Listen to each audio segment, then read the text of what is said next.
Si Pinocchio.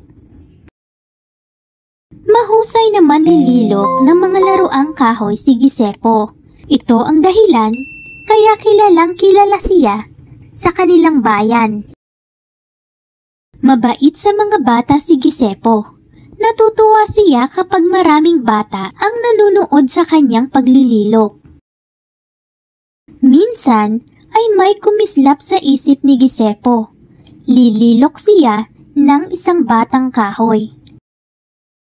Tuwang-tuwa si Giuseppe nang matapos ang ginagawa.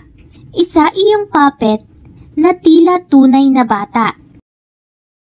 Katabi ni Giuseppe sa pagtulog ang puppet. Tinawag ni Giuseppe na Pinocchio ang puppet. Nahiling niya na sana ay totoong bata si Pinocchio at tunay niyang anak. Gulat na gulat si Giuseppe nang magising. Wala sa tabi niya si Pinocchio. Nang makita niya ito, ay kausap ng isang engkantada. Binigyan kita ng buhay para makasama si Giuseppe. Mangako kang hindi ka magsisinungaling. Kapag nagsinungaling ka, ay hahaba ang iyong ilong. Wika ng engkantada. Pinag-aral ni Giuseppe si Pinocchio, pero napabarkada si Pinocchio at natutong magbulakbol. May nakapagsabi kay Giuseppe sa ginagawa ni Pinocchio. Totoo bang lumiliban ka sa klase? Hindi po, sagot ni Pinocchio. Nakikipagbarkada ka raw? Hindi po. Nagbibisyo ka? Hindi rin po.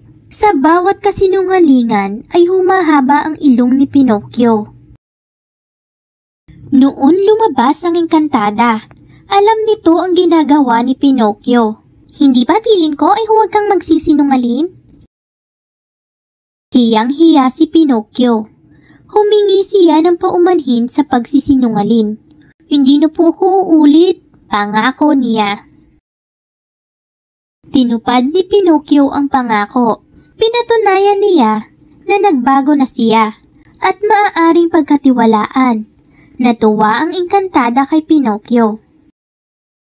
Hiniling ni Giuseppe na maging totoong bata si Pinocchio.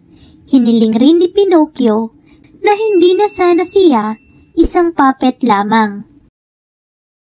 Pinakinggan ang hiling ni Giuseppe at Pinocchio. Walang kasing ligaya ang mag-ama nang maging totoong bata si Pinocchio. Thank you for watching. Please subscribe.